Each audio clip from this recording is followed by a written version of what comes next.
Show this love is real.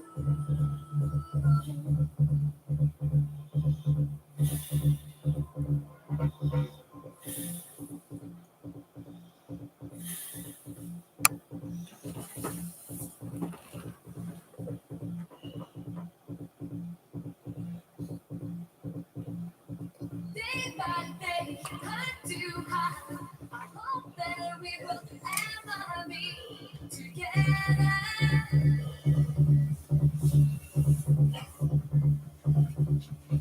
Will it be me and you? I dream that our love will last forever.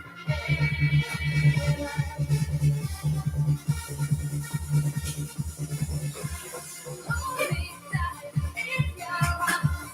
I know we have the strength to stay together.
to see you, my obsession, my fantasy.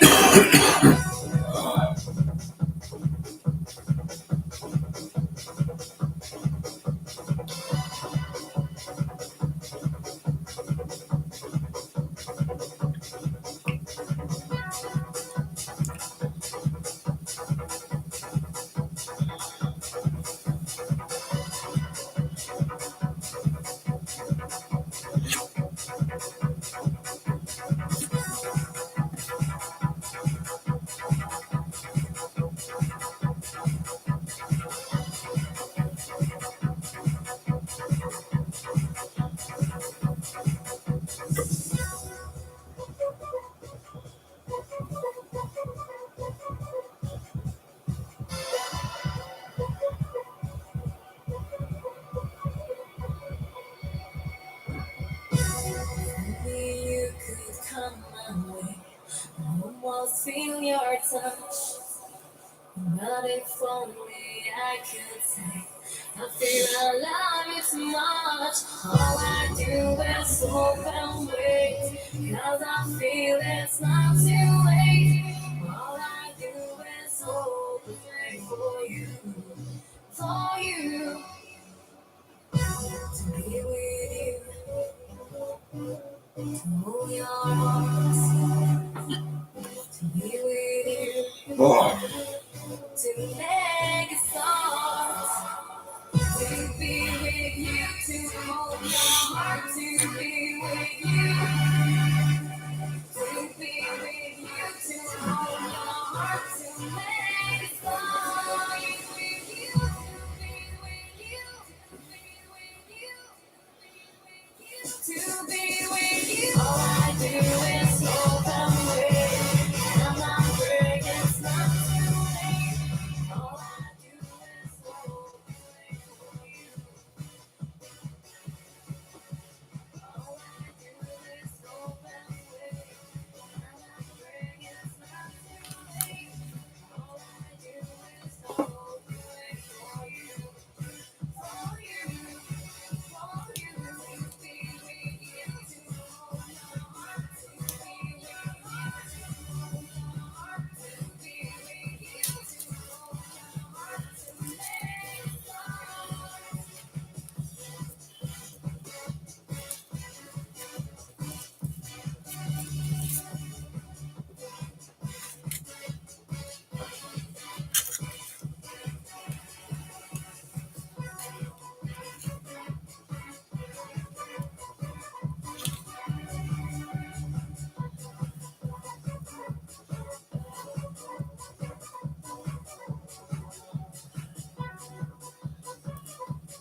We were heartless, we were in need.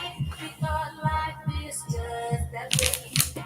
We were searching for love in the dead of night. We couldn't see it, couldn't find it, wouldn't get it anyway. Another rock, and we fell out of line. Get in your car and drive into the fading light of day. Find a living boy, someone to take your breath away. Beautiful child, take you right into the light of day. Beautiful child, no one else is gonna lead you away. Beautiful child, beautiful child, beautiful child, beautiful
coming out of Buckingham Palace, and as soon as people saw that they had the royal standard on top of the car and he was in the car, there were just huge cheers. Spoke to lots of families that had come down here to shake their children. They wanted to witness this historic moment. And a lot of the children were talking about Paul Fairmont, the Jubilee, and families of that how they go now, which is really, really lovely to see. And it's Saturday night, it was down after work, it was walking away, it was all town. They didn't want to come and pay their respects. And also to welcome the UK. Now, these days, it's England, and it's like the last night in the Philippines. And what do you think of the person is?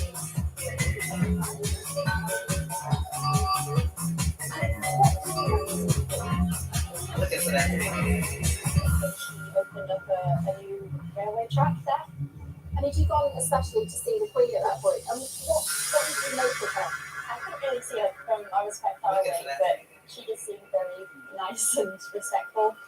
And it's the end of the era because we've all grown up with the Queen, haven't we? She's been in all our lives. Yeah, she's been a monster for we've only had one constant for the last 26 years. And most probably we'll never have another queen in our lifetime. It's going to be famous. Yeah, it's been crazy. How do you feel about that? It's great to have a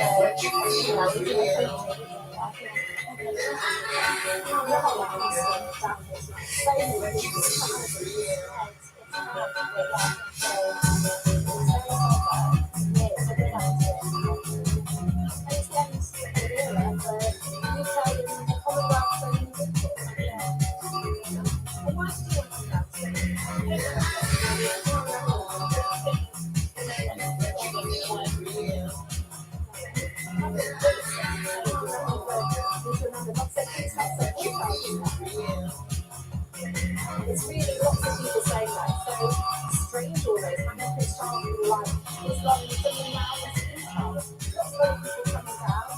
Obviously, we've got a few more people. TV. Hi, who do you think it is? Some people come down here tonight. And you got the problem. And you just came down specifically to Lady Fire's Place. And you're not looking for when you heard the news.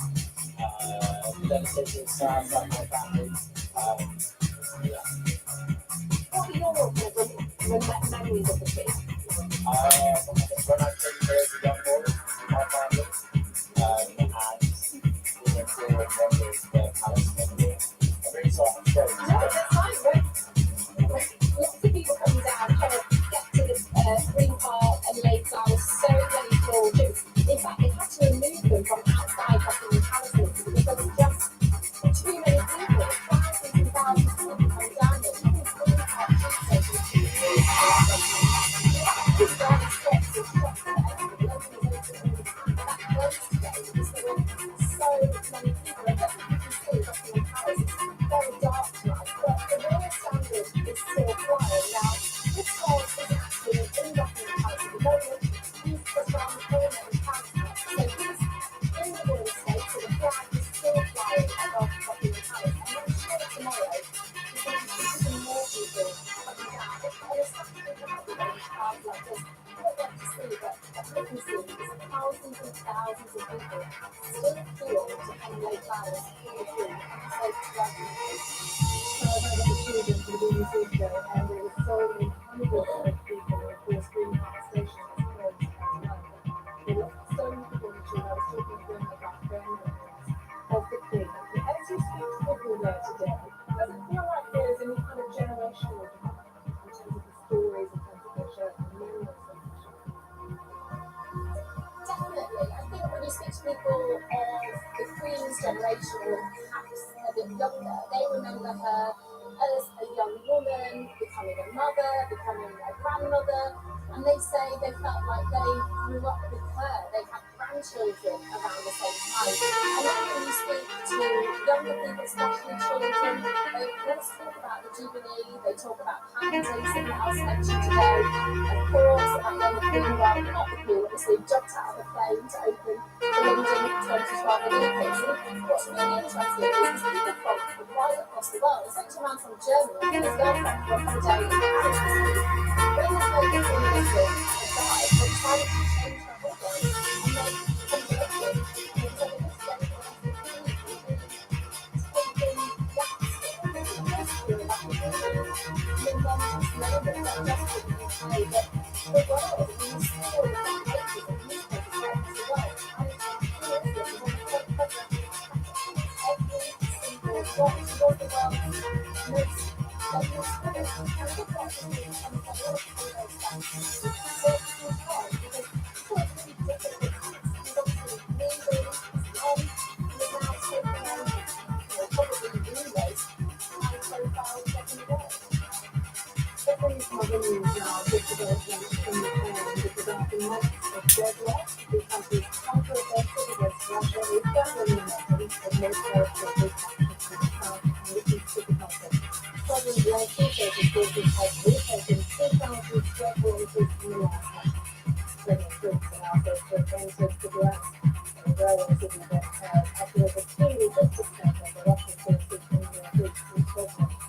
this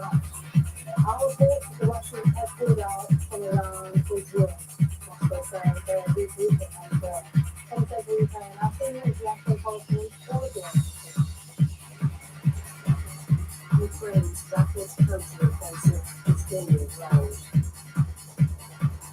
Its troops taking some casualties, but also taking territory on several fronts. Capturing Russian forces off guard, even surprising some Ukrainians. This footage was filmed by the troops. We can't document the battles ourselves. For now, journalists have been banned from the front lines. Determined to win the information war.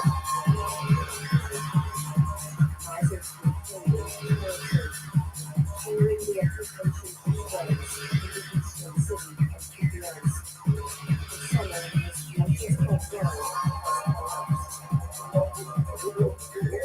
liberation has happened.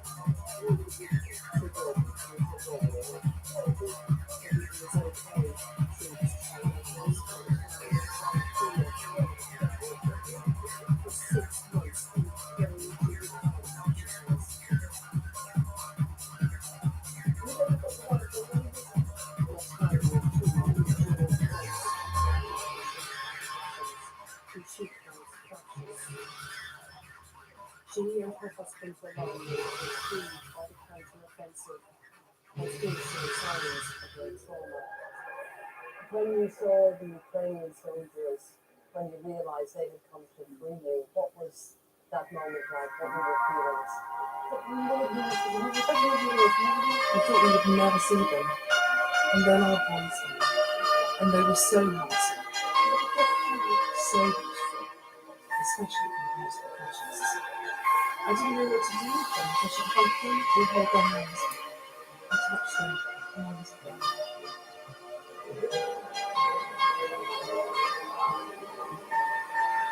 Ukrainian social media has been flooded with patriotic videos. The national anthem, now a battle hymn for troops who believe that momentum is swinging their way. But the Russians still hold around a fifth of Ukraine, including the city of Kherson. This was the resistance on the streets back in March. It was the first major Ukrainian city to fall after the invasion. We managed to reach those still living there, who said the Russians are starting to lie low. For her protection, we are blaming her. Words are spoken by the BBC agency. Over the past 2 or 3 days, the news seemed to have gone down.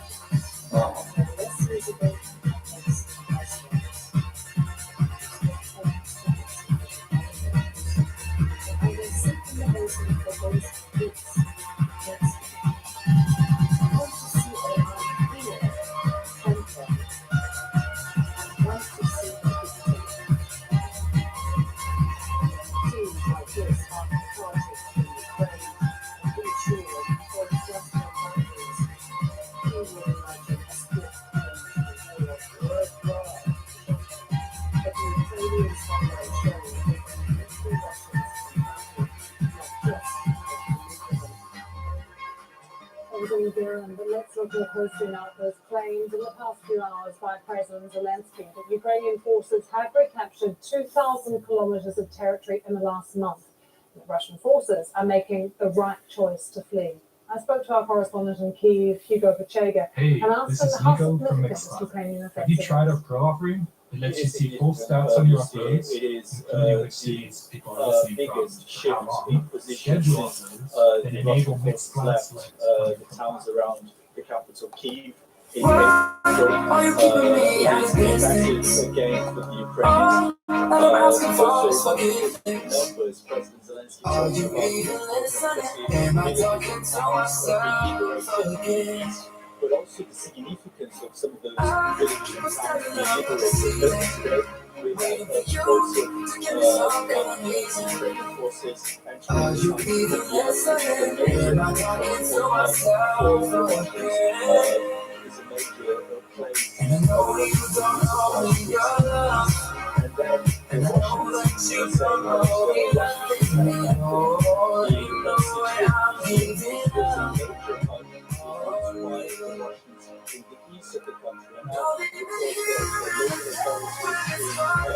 see. Show me your love, shine a light on me. If you love me, say so. If you love me, say so. You know I can't live without you on my lips. You never shine a light on me. If you love me, say so. If you love me, say so.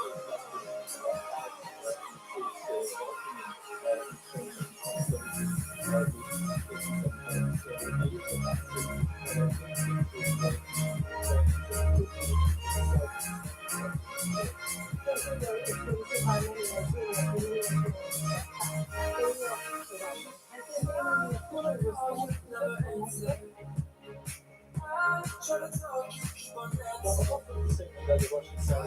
You always say that I'm only dancing with you. I know you don't know me, your love. I know that you don't know me. I know that I'll be without you. Don't leave me here in the dark where it's hard to see. Show me your heart, shine a light on me. If you love me, say so. If you love me, say so. If you love me, say so. You want me. Shine a light on me. If you love me, say so. If you love me, say so.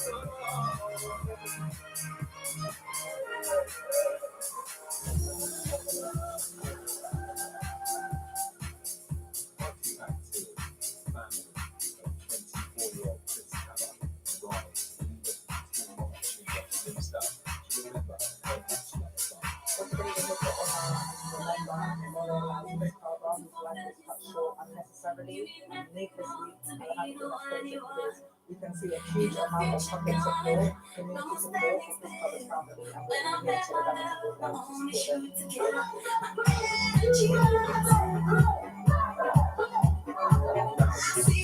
we're here to Justice. Yesterday, the police watched on homicide investigation. Everybody wants to be somebody. Everybody wants to be somebody. Everybody wants to be somebody. Everybody wants to be somebody. Everybody wants to be somebody. Everybody wants to be somebody. Everybody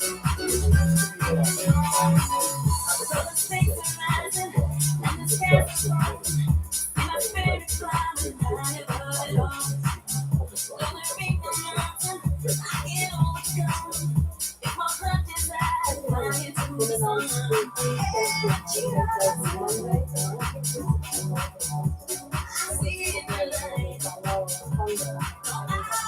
somebody. Wants to be somebody. Everybody wants to be somebody. Everybody wants to be somebody. Everybody wants to be somebody. Everybody wants to be somebody.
Even though it kills me to have to say, I'll admit that I was impressed. So can we just show our affection? I recommend you on your selection. And I know I shouldn't be concerned. In the back of my mind, I can't help but question. Does she love me? Has a long taste. She said, let me take up the energy. Make me extra 6 in the morning. I got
Sometimes people showed up to protest. This was the scene of the French province of Quebec in 1964, when separatist sentiment was at its highest, anger over English domination. The Queen knew it, never showed it, steering a middle course. Ottawa is a small capital. From her very first visit as Queen in 1957, she always spoke both of Canada's official languages, better than even some of Canada's politicians. Another difficult legacy of a darker imperial past. The Indians were so delighted to meet the Great White Queen. For Canada's Indigenous community, the monarchy also symbolizes dispossession, discrimination, horrific abuses Canada's leaders are still confronting. This morning's ceremony to welcome the King sends another signal. The monarch's representative, Governor General Mary Simon, is the first Indigenous person to hold this role. Other change could be coming. The monarchy is changing, so too is Canada. The Queen was able to move with the times to remain relevant. Now more and more Canadians are saying the monarchy no longer matters. But this is a country where the Constitution is hard to change. So for now, it's a country with a king. News to BBC News, Ottawa.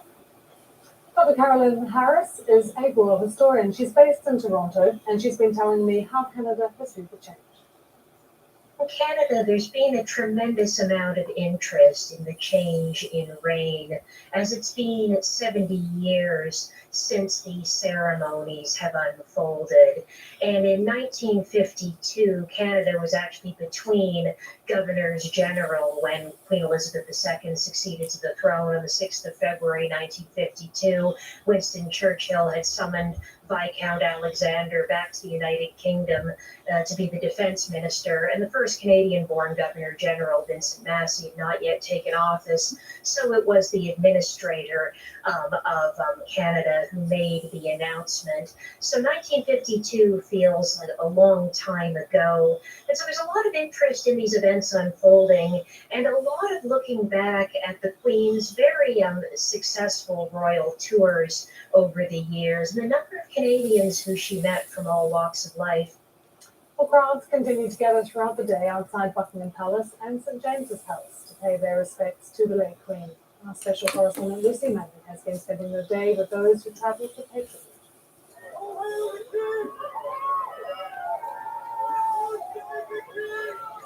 The King and his people determined to forge a connection, to create a bond. For the second day, King Charles came out from behind palace walls. This is the public getting to know His Majesty and the monarch making his first steps as King Charles rather than Prince Charles to meet them. Very overwhelming. Yeah, absolutely. I've waited my whole life for that moment. I just love him. He's great. I just shook the new King's hand. What do you think he's going to be like as a monarch? I think he's going to be fantastic. You know, he's had some fantastic training from his mother, the Queen. This morning, if there was ever a moment for a child to live through history, to understand kings and queens, to mark the moment one era transitioned into another, this was it.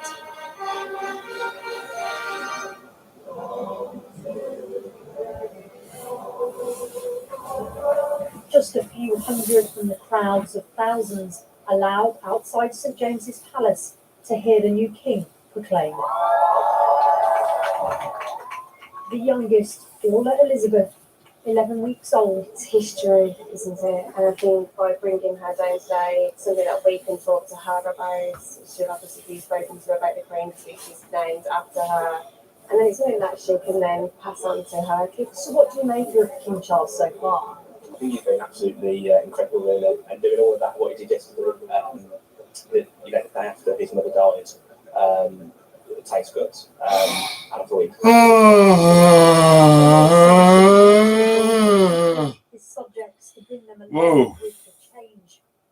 Knitted by their grandma, Lottie and Isabel, had brought their queens. Why have you brought those down today, girls?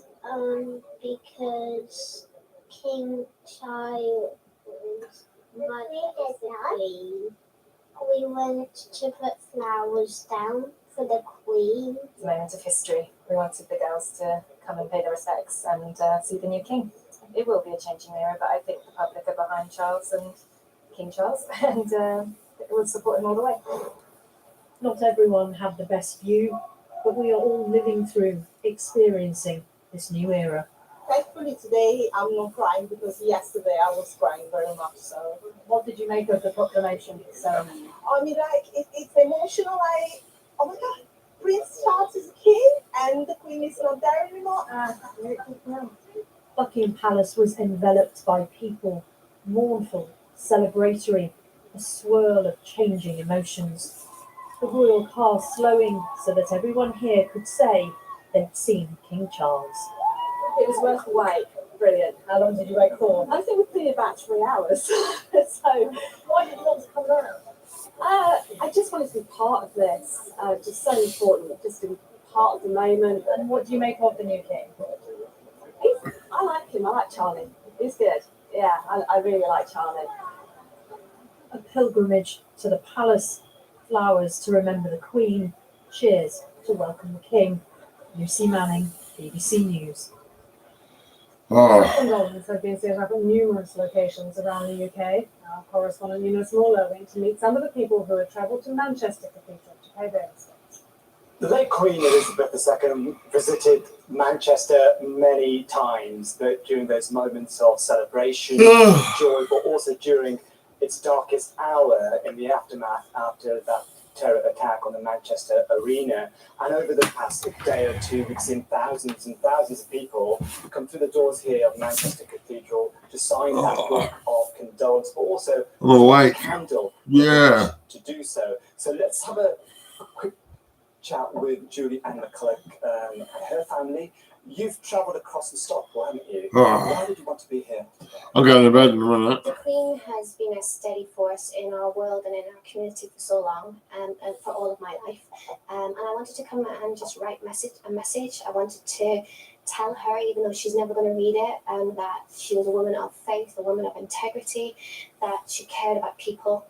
And she cared about them at happy times and at sad times, and she was never frightened to have a conversation with people and to share sorrow with them. Many people here would have chosen their words carefully. For you, your background, you were telling me before, the Northern Irish, and that's another reason why you wanted to be here. Very much so. When politicians were frightened to say things, she was happy to say things. She kept politics out and she talked about people. She cared about our stories and she wanted to heal division instead of allowing division to continue. You brought your daughter here as well. Sophia, let me have a quick chat with you. The Queen meant a lot to you, didn't she? Yeah, because I was a brownie and she was a brownie as well. So I feel like it's something that I want to do when I'm older.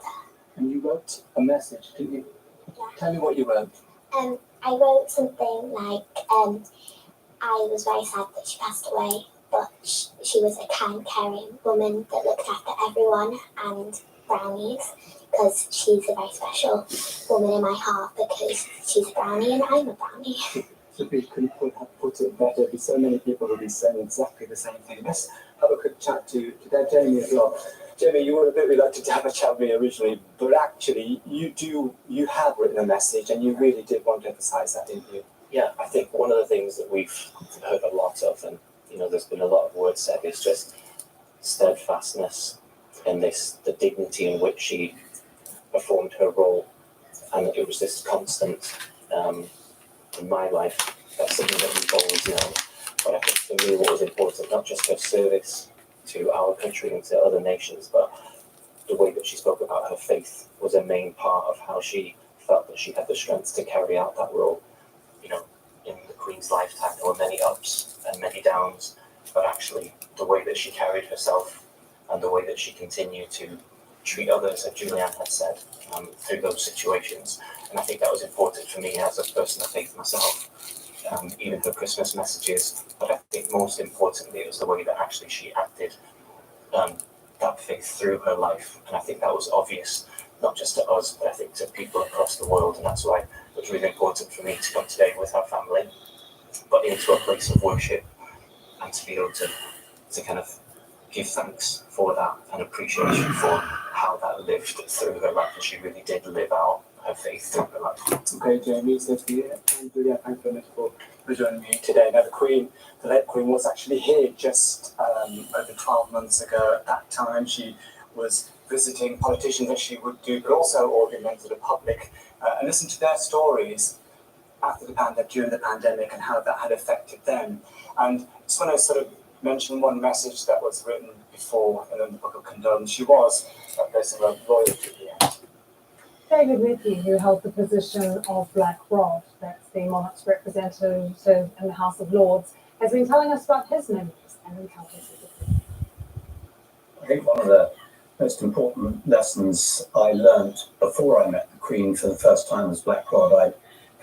I'd met her on other occasions in the military before that, but the most important thing that I was told was that the Queen notices, and she does.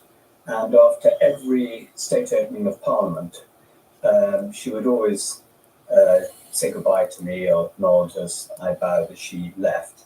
And always a few days later, I would get a message back through the private office, through her private office, of something she'd noticed. And one year, one of the busts of the bishops high up in a gallery in the House of Lords had been removed and was on loan. And after the state opening of Parliament, about 3 days later, I got a note from the private secretary asking where it was and why it wasn't there. So she notices and she spots points of detail. Now, you may say that's trivial and perhaps a bit pedantic almost, but it was because she took an interest. It wasn't just Blackrod who had to up his, and now it's Sarah Clark, her game. It's the whole team. It's not just Blackrod, it's the team in the Palace of Westminster, and not just in the Palace of Westminster. These state events are huge team events. The government, the London authorities, the Metropolitan Police, the military, and so on and so on. And there are huge meetings before these events take place to make detailed plans, and it requires everybody working together. And in the Palace of Westminster, I can tell you that we got a better minute. Including the the electricians, the cleaners, everybody took huge pride in, for example, preparing for the state opening of Parliament, and now preparing for the lying in state of the Queen in Westminster Hall. And everybody takes huge pride in it. And I remember one of the staff, one of the estate staff, who was leaving, and I went to his farewell party. And I said, "What are you going to miss most?" And he said, "I'm going to miss the state occasions." He said, "It's why I've loved working here for years. Just the team effort, the spirit of the Queen is coming and we're preparing this for the Queen." And that just made a big difference and almost kept the staff going for a whole year, because all throughout the year we have periodic planning meetings, either for the next state opening of Parliament, lots of planning meetings for the contingency plans for the lying in state for the Queen, and other events too. And that's one of the things which provides a bit of constancy in the country. You know that the royal family expect and demand and get the high standards from wherever they go and visit, whether it's the Palace of Westminster or anywhere in the country. And that I don't think would be the same if it was just any other old VIP visitor, quite different for the monarch. David Leakey there. If you've been enjoying some of these heartfelt, at times poignant, sometimes funny tributes, we have a special place for you on the website where you can share your memories and pay tribute. You can send your words, pictures or videos as well to yourqueen@bbc.co.uk. And we're just scrolling through it now, and you can see those two pictures at the top. That's from Max Kelly. That's the recent one that's just gone up onto the website. He's sending a tribute on behalf of his grandparents, Alfred and Pat Kelly. They adored the Queen and celebrated their 70th wedding anniversary a few years ago. So I arranged for a congratulatory card signed by the Queen to mark the occasion. They now have this framed in their front room. They are now both 93 and 90. So many lovely tributes coming into us, and we would like you to contribute. This is a page just for you. So do send your thoughts. And to show you Buckingham Palace as well, crowds of mourners have been leaving flowers and personal tributes there all day today. And we will continue to bring you coverage here on BBC News.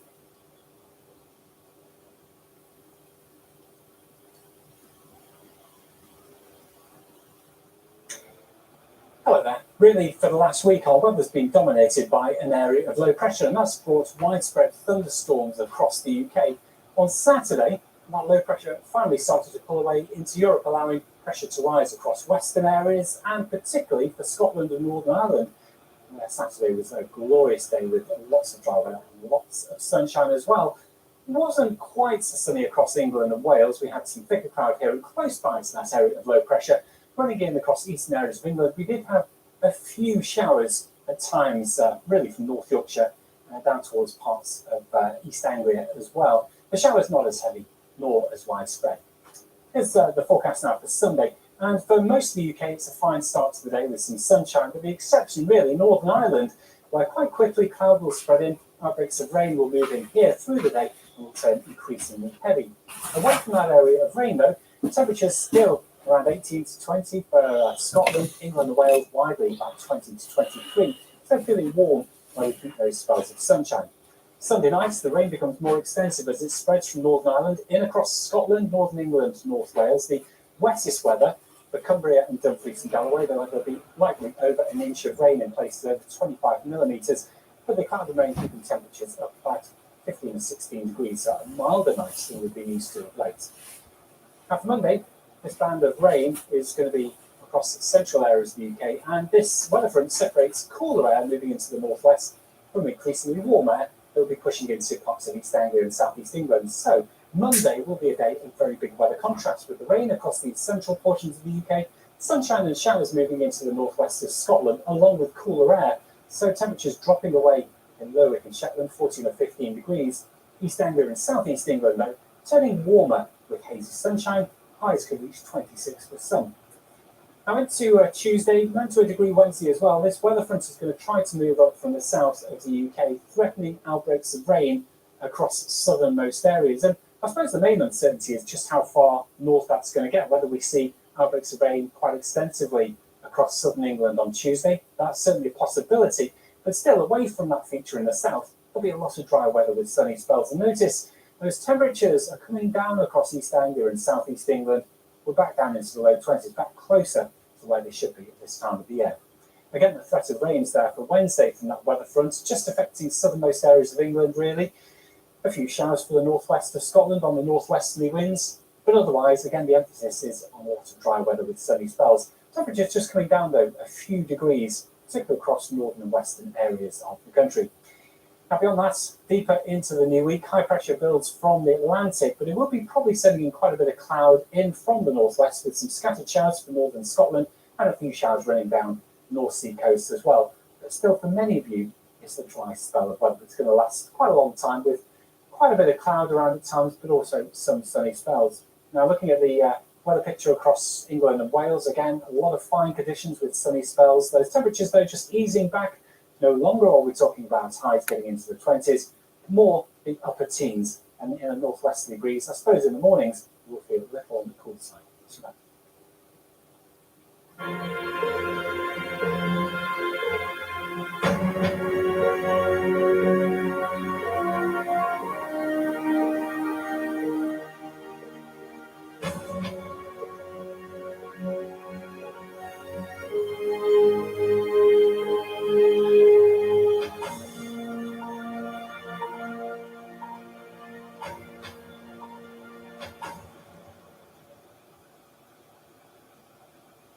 This is BBC News. I'm David Eames. King Charles III is officially proclaimed as the new monarch in a ceremony at St James's Palace, televised for the first time. In carrying out the heavy task that has been laid upon me, and to which I now dedicate what remains to me of my life, I pray for the guidance and help of Almighty God. All 6 living former prime ministers were in the audience, which included other senior politicians, judges and officials.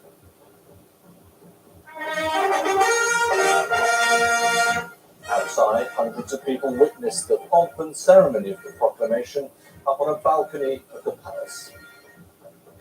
Prince Charles Philip Arthur George is now, by the death of our late sovereign of happy memory, become our only lawful and rightful liege lord, Charles III. New details on the Queen's state funeral that will be held in Westminster Abbey on Monday, the 19th of September. King Charles approved the day as a public holiday. Also a surprise show of unity as the Prince and Princess of Wales are joined by Prince Harry and Meghan at Windsor Castle. At Balmoral, the Queen's 3 younger children and their families viewed tributes to her after attending a church service. And in other news, Ukraine says it has retaken several key towns and cities in the north and east as its offensive against Russian forces gathers pace.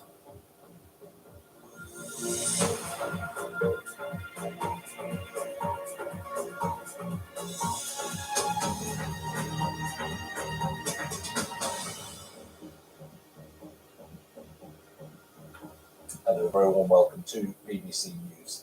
It's been confirmed that Queen Elizabeth's funeral will take place on September the 19th. That's a week on Monday. Her body will lie in state in Westminster Hall for 4 days before the service to allow the public to pay their respects. Well, earlier, King Charles was formally proclaimed as the new monarch at a ceremony in London. He said he would strive to follow the inspiring example of his late mother. He told the Accession Council at St James's Palace that he was deeply aware of the heavy responsibilities of the role. Our royal correspondent, Nicholas Witchell, was watching the day's events. In the setting of London's original royal palace at St James's, the Accession Council, Britain's political leaders, past and present, with other notable figures, there to pledge their allegiance to Britain's new head of state. God save the King. God save the King. The King joined the Accession Council gathered in the palace's throne room to make his declaration. It is my most sorrowful duty to announce to you the death of my beloved mother, the Queen. I know how deeply you, the entire nation, and I think I may say the whole world, sympathize with me in the irreparable loss we've all suffered. My mother's reign was unequal in its duration, its dedication, and its devotion. Even as we grieve, we give thanks for this, the most faithful life. I am deeply aware of this great inheritance and of the duties and heavy responsibilities of sovereignty, which have now passed to me. In taking up these responsibilities, I shall strive to follow the inspiring example I have been set in upholding constitutional government and to seek the peace, harmony, and prosperity of the peoples of these islands and of the Commonwealth realms and territories throughout the world. And in carrying out the heavy task that has been laid upon me, and to which I now dedicate what remains to me of my life, I pray for the guidance and help of Almighty God.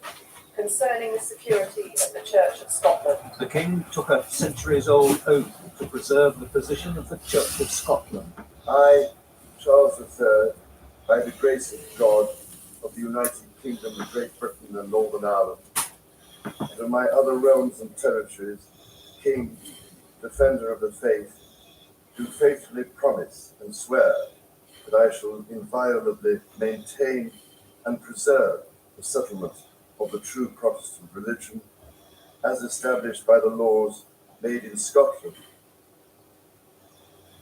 Watched by the heir to the throne, Prince William, Prince of Wales, and Camilla the Queen Consort, he signed the oath Charles R.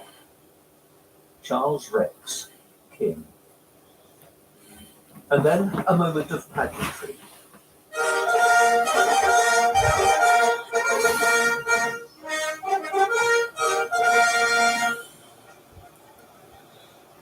From a balcony, the Garter King of Arms issued the proclamation of the new King's reign. Whereas it has pleased Almighty God to call to his mercy our late Sovereign Lady, Queen Elizabeth II, of blessed and glorious memory, by whose decease the crown of the United Kingdom of Great Britain and Northern Ireland is solely and rightfully come to the Prince Charles Philip Arthur George. We, therefore, do now hereby, with one voice and consent of tongue and heart, publish and proclaim that the Prince Charles Philip Arthur George is now, by the death of our late sovereign of happy memory, become our only lawful and rightful liege lord, Charles III. The King's Guard gave 3 cheers. 3 cheers for His Majesty the King! Hip, hip! Hip, hip! Hip, hip! Following centuries-old tradition, The proclamation was also issued in the City of London, affirming and proclaiming the reign of Charles III to all corners of his kingdom. Nicholas Mitchell, BBC News. Prince and Princess of Wales and the Duke and Duchess of Sussex have unexpectedly appeared together in a show of family. They greeted well wishes. Treat me like a king if you want. Outside Windsor Castle, the Queen also issued a statement paying tribute to the late. Yeah, treat me like a king. And the brothers joined us. Nobody had seen this coming. After the fallout and friction, it was unexpected and unannounced. Walking together to the Cambridge gates of Windsor Castle, the new Prince and Princess of Wales and the Duke and Duchess of Sussex. It was a family reunited in grief. There were a few words exchanged as they looked at the flowers and tributes left to honour the Queen. All eyes were on them. The brothers had barely spoken to each other in 2 years, but today something clearly shifted. Then to the crowds. Harry and Meghan down one side of Windsor's Long Walk, chatting, receiving flowers and condolences. On the other side were William and Catherine, doing much the same, particularly with families and children who'd come out to remember the Queen. It's lovely to come together, isn't it, for their nan? They both obviously love their nan very much, don't they? Time of crisis, we all need to be together. Obviously, no family likes, any conflict, don't pull out. No, obviously, we don't know what's going on, but it's great to see them together. And obviously, as well, it's good for the country as a whole. Earlier, William, Prince of Wales, issued a moving, personal statement about his grandmother. He said, "She was by my side at my happiest moments, and she was by my side during the saddest days of my life. I knew this day would come, but it will be some time before the reality of life without Granny will truly feel real." The fractured relationship between William and Harry has shown few signs of healing. After the funeral of their grandfather, the Duke of Edinburgh, there was hope that this chat would lead to a reconciliation. There was a similar hope when the brothers came together to unveil a statue of their mother, but the hurt was deep on both sides, and neither could find a peace. Today was an extraordinary moment of solidarity, perhaps driven by the public outpouring of love for their grandmother and the weight of responsibility their father now bears. As they walked back, there was a joint goodbye. Thank you so much.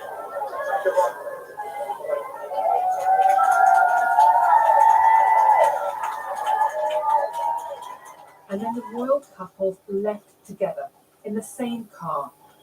Who knows if this is a lasting reconciliation, but today, the loss of the Queen has gone some way to mending a damaging family rift. Daniela Ralph, BBC News. Well, the Queen's 3 younger children, that's Princess Anne and the Princes Andrew and Edward, along with their families, remain at Balmoral, and after a church service, they took time to read and admire the growing number of floral tributes outside the castle's gates. From there, Sarah Campbell reports. It's not long now until the late Queen leaves this beautiful part of Scotland forever, a place which was so close to her heart. Before she starts her final journey tomorrow, people travelled here to say their own goodbyes. The Queen's family was on the minds of many of those here today, and this afternoon the castle gates opened, and in convoy, 3 of the Queen's children, Prince Andrew, Prince Edward, Princess Anne, and their families, made their way to the local church for a private service.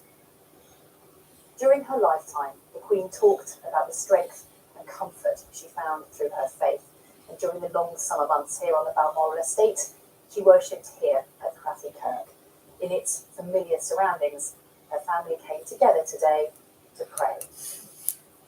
It was a short service, and afterwards the 3 families left the vehicles and walked across the bridge over the River Dee to the people who had come to pay their respects. It was a family event. I just feel incredibly solemn that they've got such a solemn time ahead of them as a family. It's important that he's aware, because he'll only know really a king rather than a queen. Yeah. It's so sad, to see her go, and it will be so different. It's was just amazing. She was such an amazing woman. She did so much. It is still just 2 days since the Queen died, and the emotion was clear as family members comforted one another, taking time to read some of the hundreds of messages left at the castle gates in tribute to their mother and grandmother. Before returning back behind castle walls, they stopped and looked back. Prince Andrew, in a rare public appearance, led a wave, which was acknowledged by the crowd. A mutual recognition of the loss the family and the nation is coming to terms with. Sarah Campbell, BBC News, Balmoral. Just want to bring you up to date with other news now. After months of deadlock, Ukraine's counteroffensive against Russia is gathering momentum, with more territory recaptured in the south and east of the country. President Zelensky says his forces have retaken 2,000 square kilometers in the course of the last month. Ukrainian troops are now said to have entered Kupiansk, that's a railway city that's acted as a key logistics center for Russian forces in the northeast since February. In some areas, the Russian retreat is said to have been a rout. Well, there are also reports that the Russians have pulled out from around Izium. Moscow says that was to regroup elsewhere. From central Ukraine, our senior international correspondent, Orly Kieran, has this. Ukraine's rapid counter-offensive is gaining ground. Its troops taking some casualties, but also taking territory on several fronts, catching Russian forces off guard, even surprising some Ukrainians. This footage was filmed by the troops. We can't document the battles ourselves. For now, journalists have been banned from the front lines. Kyiv determined to win the information war, as it's reclaiming territory, tearing the occupation to shreds in the eastern city of Kupiansk. In some areas, Russia's front line has collapsed, and liberation. It's Sunday. Sunday the 11th of September. Troops tell locals in the town of Balaklia. For 6 months we prayed you would come, she says. Natalia, too, endured months under occupation who she calls fascists. She and her husband Volodymyr were freed by the counter-offensive, but still show signs of their trauma. When you saw the Ukrainian soldiers, when you realized they had come to free you, what was that moment like? What were your feelings? We thought we would never see them. And then our boys came. And they were so handsome. So beautiful. Especially compared to the fascists. I didn't know what to do with them, if I should hug them or hold their hands. I touched them and I was very happy.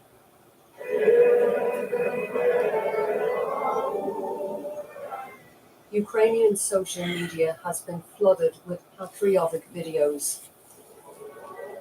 The national anthem, now a battle hymn for troops who believe that momentum is swinging their way. But the Russians still hold around a fifth of Ukraine, including the city of Kherson. This was the resistance on the streets back in March. It was the first major Ukrainian city to fall after the invasion. We managed to reach a woman still living there who says the Russians are starting to lie low. For her protection, we aren't naming her, and her words are spoken by a BBC producer. Over the past 2 or 3 days, the military seem to have quietened down a bit. They are less visible in cafes and restaurants. If street fighting starts, it will be very dangerous. But I will sit in the basement for days or weeks, if needs be. I want to see our army here and thank them. I want to see the victory.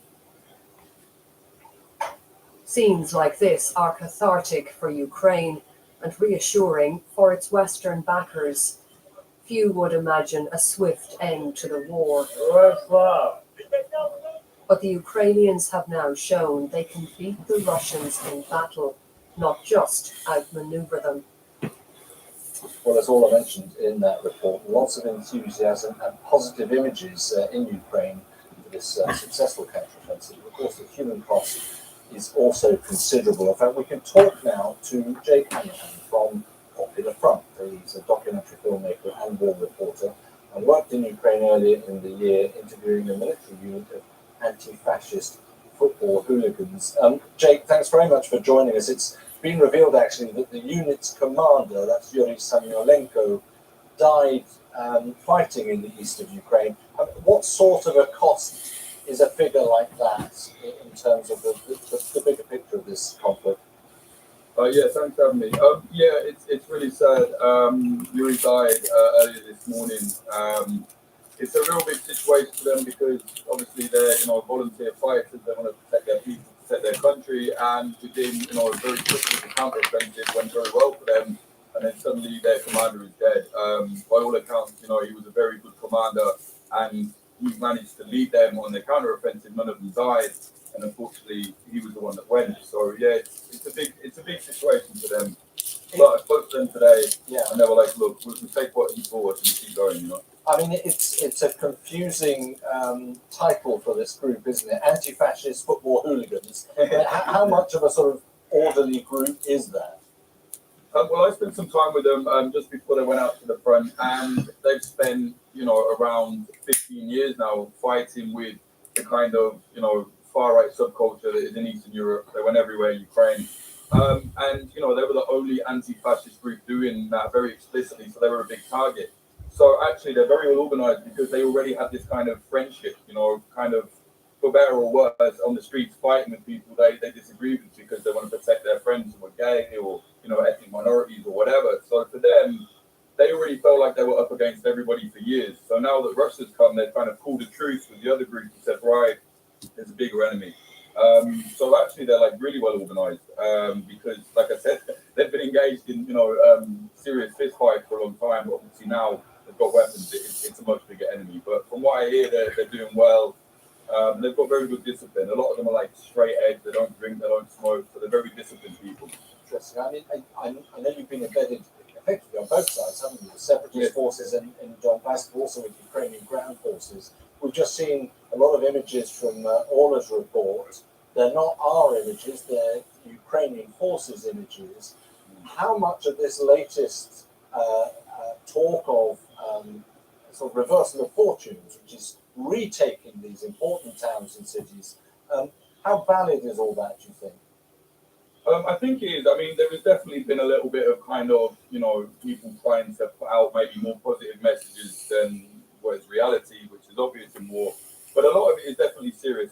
I'm speaking to people, friends out there, former people I've been filming with, and they're sending me stuff, and it's, not stuff that's not on the news, stuff that's not online yet, and it's very, it seems to be that a lot of the Russian troops are just kind of, their lines are collapsing.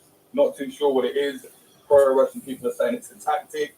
It will be a very strange tactic because a lot of them are actually dying and a lot of their stuff is getting left behind. So I think, the Ukrainians are doing really well, but also there's a problem. You see it on social media, on the kind of Telegram channels from the Russians, and they're saying we're not being supplied properly, we're not getting orders. So there's clearly some kind of problem on their side.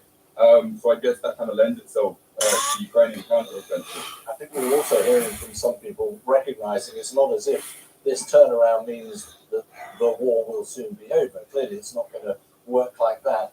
And we're talking about Russia here. I mean, if they have a setback, one would presume there will be a determined effort to reverse that again. Yeah, that's the thing. I mean, counteroffensive is going well. But like you said, I mean, there is no way they're just going to go, okay, let's leave now. I mean, they can't. They have to stay safe, and they started. They said it was going to be 3 days. Really, that's not true. But there's no way they're just going to step off now. They'll regroup. Something else will happen. There's been some news that they've been recruiting people from all over the world, from various kind of allies to Russia. So I definitely think that we will see, I guess, a counter-offensive. But for the moment, you know, it's not looking good, and a lot of their troops seem to have very low morale. I mean, there are people in the Russian military that are getting kind of disciplined or sent to prison for speaking out online about how bad the conditions are. So I definitely think things are bad, but no, I think you're right. It's no sign that the war is nearly over or anything like that. But I think it's a sign that, you know, Ukrainians got a lot left in them, and they're not. It would look like a blow torch. And I remember ducking down like this and screaming to myself, okay, I'm done. Literally the second I stepped out there.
Crazy thing is, this finally found you after all these years. Now you can rekindle the relationship, and it could be even stronger than it was. And maybe he was not a very nice guy before, but maybe he is now, and maybe he's amazing.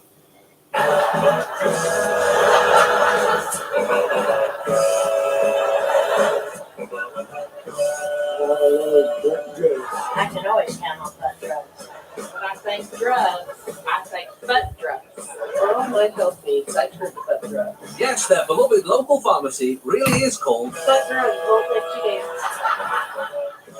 Free parking in the rear. I love that drugs. But you know, even young trendy types can have toilet troubles.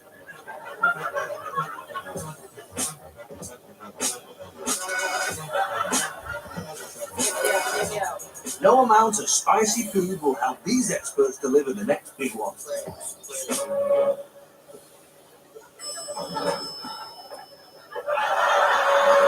Come on, one last big push. And once your effort has been scattered all over the place, the relief will be written all over your face.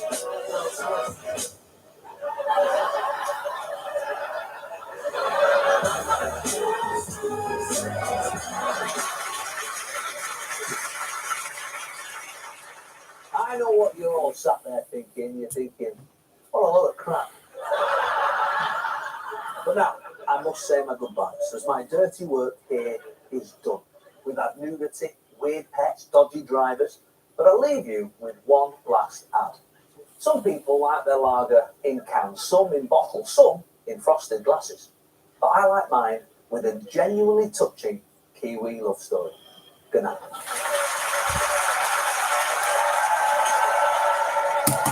You want a hint? I don't need two hands to cook it down. I don't need I'm going to bed. hands to hold I'm going to bed right now.